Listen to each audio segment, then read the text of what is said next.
ములుగు జిల్లా వెంకటాపురం నుండి భద్రాచలం వెళ్లే రహదారి పూర్తిగా దెబ్బతినడంతో రాకపోకలకు అనేక ఇబ్బందులు జరుగుతున్నాయని, అదేవిధంగా ఇసుక లారీలు ఓవర్లోడ్తో అతి స్పీడుగా వెళ్లడం వల్ల అంకన్నగూడెం ఇసుక క్వారీ దగ్గర ఉన్న కల్వర్టు సగం కూలిపోవడంతో ఆ కలువరి చేయడం మూలన రాకపోకలకు అంతరాయం కలుగుతుంది.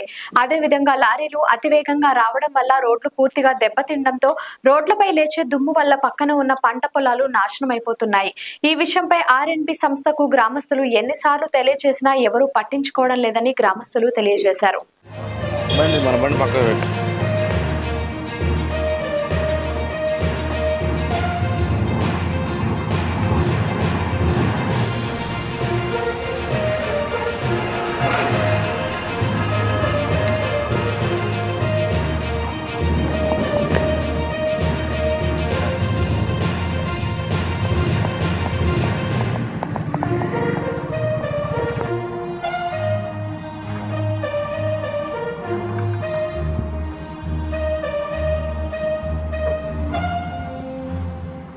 లైక్ చేయండి, షేర్ చేయండి, సబ్స్క్రైబ్ చేయండి. మరిన్ని వీడియోల కోసం బెల్ సింబల్ పై క్లిక్ చేయండి.